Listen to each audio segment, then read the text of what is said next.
Welcome to Armchair Physics. Today we're talking about waves. Okay, not that kind of wave.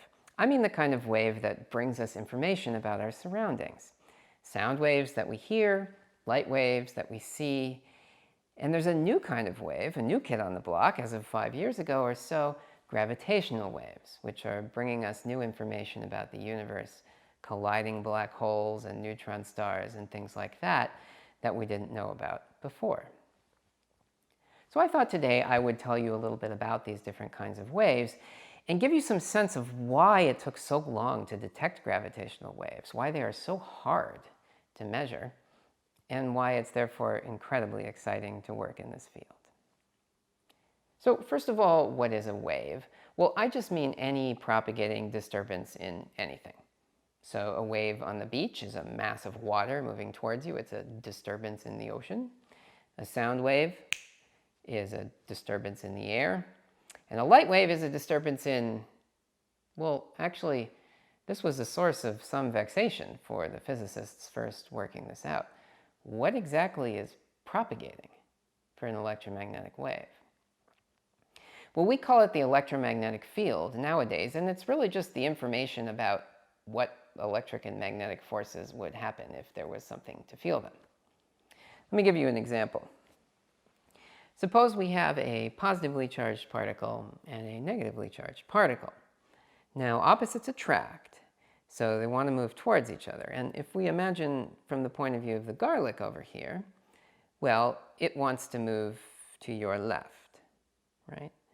But if the tomato were up here, of course, now it wants to move towards you. Now, if I actually move the tomato, something interesting happens. The garlic can't know right away that it moved because we've known since Einstein that information can't go faster than light. So there's a period of time where the garlic is still feeling attracted in the left direction. And then later it's feeling attracted towards you. But there's a transition. The transition is like a wave hitting you. You can imagine the information about the movement, the fact that the tomato has moved is propagating out like a wave coming crashing into the beach. Before the wave hits the garlic, it's feeling an attraction to the left, and after it hits the garlic, it's feeling an attraction towards you.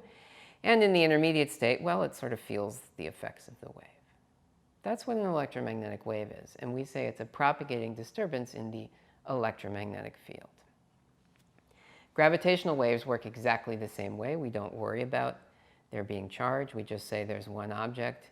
It makes a gravitational field that this garlic feels attracted to, or it feels attracted to the tomato. And if I move it, the information that the gravity has changed propagates out. It disturbs the garlic a little bit, and then things settle down after the gravitational wave has passed. Now, electromagnetic waves are ubiquitous, and gravitational waves are really hard to detect. So to think about why, let's think about what it would take to detect these waves. Now, I don't mean what it would take in practice. I want to get to the essence of the phenomenon. So I want to think about the simplest possible electromagnetic wave detector. And here's what I could come up with. Let's have a ruler, and let's have a charged particle.